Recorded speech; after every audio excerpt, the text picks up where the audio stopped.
Kailan lang ay natatanaw pa natin ang Zendar mula dito. Ngunit ngayon ay wala na ito. Kasama ng libo-libong mga nilalang.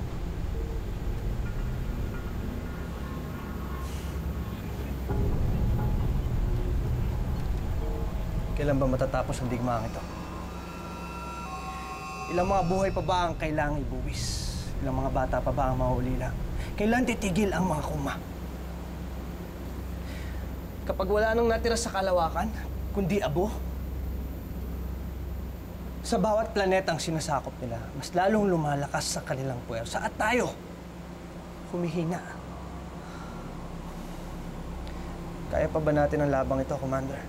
Naniniwala ako na kaya natin talunin ang mga kuma. Nagawa na ito ng isang Zydo.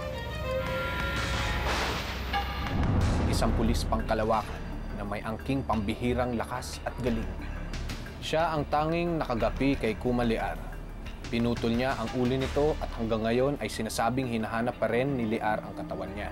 Siya ang nagsisilbing inspirasyon sa ating lahat dito sa Galactic Force. Kung siya lang ang may kakayahan na talunin ang kampo ni Kuma Liar, kailangan natin siya. Wala na siya. Pero naniniwala ako na nabubuhay pa ang kakayahan niya sa'yo. Ang lakas at ang galing ay nasa dugong dumadaloy sa'yo, Galyan. Hindi ko kayo naiintindihan. Galyan, ikaw ang apo. Ano? Matagal na namin pinoprotektahan ang iyong pagkatao para hindi ka matunto ng mga kuma. Pero dumating na rin ang takdang panahon para tuparin mo ang itinadhana para sa iyo. Hindi ko kayo naiintindihan. May mahalaga kang tungkulin na dapat mong gampanan. Ang maging isang Zydo. Zydo?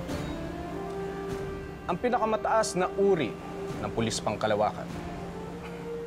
Galyan, matagal na kitang sinusubaybayan.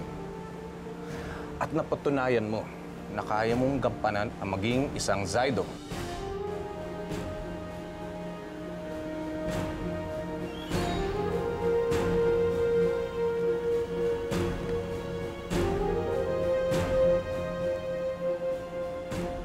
Kapag pinindot mo naman to, mababalutan ka ng enerhiya na galing sa Avilo.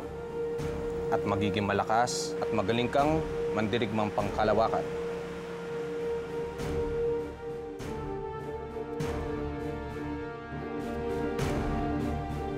Codename, Zydo Blue.